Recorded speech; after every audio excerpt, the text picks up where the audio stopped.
සුරේත් සලේ මැතිතුමාගේ දකින්න ලැබෙන මනෝවිද්‍යාත්මක ලක්ෂණ. ඒ වගේම සුරේත් සලේ මහත්මයා කියලා තිබෙනවා ඔහුගේ පවුලේ අයට එතුමාට වද හිංසා දෙනකොට එතුමා වටේ තිබුණ කියන කාරණේ. සුරේත් සලේ මැතිතුමාට වද දෙන ආකාරය බැලුවද කියන කාරණේ. සුරේත් සලේ මැතිතුමා පිළිබඳව දැන් අපේ පොහොට්ටුවේ මන්ත්‍රීතුමා මොකද්ද මේ කරේ පොඩ්ඩකට කලින්? එතුමා නඩුව මෙතන ඇහුවා. දැන් මේ අනුව ඉතින් අර මොකද්ද අර අදි විනිසුරු මඩුළු කාටවත් ජොබ් එකක් නැහැ. දැන් සලේ ලංකාවේ හිටියේ සලේ මැතිතුමා. සලේ ගෞරවනීය සලේ මැතිතුමා ලංකාවේ හිටපු හැටි, ගුවන් ගමන් ගියපු හැටි, කාපු බීපු හැටි, කැමරා වලින් ඒවා පෙනිච්ච හැටි, ඊට පස්සේ මොකද්ද මේ අනිත් දේවල් කරපුවා, ගමන් ගිවන් ගියපු ඔක්කොම ටික මෙතුමා දන්නවා. ඉතින් ඇත්තටම තියෙන්නේ උසාවියට නඩුව අහන්න මේ සාක්ෂි විමසන්න එහෙම යන්න ඕනේ මේ මෙතුමයි. දැන් මෙතුමත් මේ අහගන්න නැති කාගෙන් හරි මේ මෙතුමගේ පක්ෂේ නායකවරුයි ඔය නාමල් රාජපක්ෂ කට්ටිය එක ගිහිල්ලා වෙච්ච විදිය කිව්වනම් හරි. දැන් ඔක්කොම මේගොල්ලෝ දන්නවනේ. ඒ කියන්නේ සලේ මැතිතුමා ගැන මුළු කතාවම කතා කරනවා. හැබැයි ඒ මැතිතුමාට අමතරව පාස්කු ප්‍රහාරය කියලා දෙයක් වෙලා මේ රටේ මිනිස්සු 278ක් මැරුණනේ. ඒක බොරුවක් නෙමෙයි. අවුරුදු 5කට කලින් අපි හැමෝම දන්නවා. මම ඊයේත් කිව්වා මේකේ තාම ආබාධයට ලක් වෙච්ච 100 ගාණක් දරුවෝ ඉන්නවා, ළමයි ඉන්නවා, මිනිස්සු ඉන්නවා. තමන්ගේ අම්මා තාත්තා නැති වෙච්ච ළමයි නැති වෙච්ච අම්මා තාත්තා. මේක මේ සමාජයේ මෑත කාලේ වෙච්ච ලොකුම ඛේදවාචකයක්. එතකොට මේකෙදි එතනින් එහාට කියලා මේ සමාජය අතර අවිශ්වාසය, වෛරය මේ කොයිතරම් දුරට වැපුරුවද?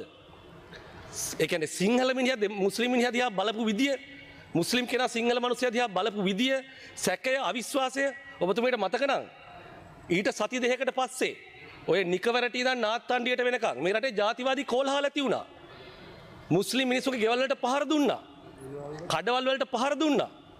සැකේ ඇති කර වඳ කොත්තු ආවා. වඳ යට ඇඳුම් ආවා. වෛද්‍ය සාෆික සිදුවීම මේ අවිශ්වාසය ඇති කරා. මේ මිනිසුන්ට මේ රටේ ජීවත් වෙන්න බැරි තැනට ඇති කරා.